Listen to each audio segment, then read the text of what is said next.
BBA পাশ করার পর যখন চাকরির ইন্টারভিউ দিতে যায়, ইন্টারভিউ থেকে বের হয়ে গার্লফ্রেন্ডের কল পায়, তখন প্রুং প্রুং প্রুং প্রুং। এই কি ব্যাপার, তোমাকে না বলছি যখন বাসা থেকে বের হবা, যখন বাসায় ঢুকবা, যখন রিকশা উঠবা, সবসময় আমাকে ফোন দিতে বলে দিতে হবে বারবার। কি কেমন হলো ইন্টারভিউ? ধুর মিয়া, কিসের ইন্টারভিউ?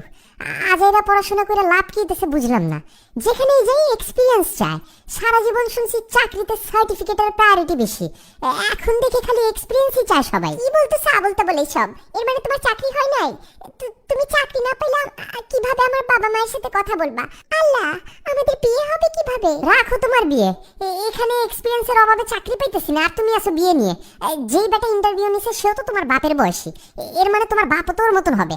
তোমার বাপের কাছে গেলেও তো আমারে জিজ্ঞেস করবে, আমার মেয়েকে যে বিয়ে করতে আসছো এক্সপিরিয়েন্স আছে আগে? কি তুমি আমার বাবাকে নিয়ে মজা করতেছো?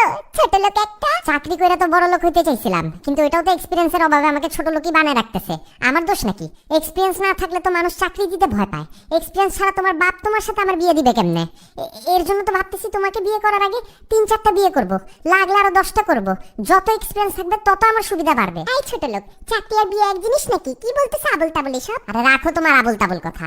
দেখতেছো না চারিদিকে ডিভোর্সের রেট বাড়তেছে? কেন বাড়তেছে? কারণ এক্সপিরিয়েন্স নাই। এইসব কচি কচি পোলা মাইয়া এক্সপিরিয়েন্স ছাড়া বিয়ে করে, তারপর গিয়ে লাস্টে ডিভোর্স দেয়। ঠিক না? এক্সপিরিয়েন্সের অভাব যে। আমি তোমারে বলতেছি তো, শোনো শোনো আমার কথা, লাগলে তুমিও 3-4টা বিয়ে করো।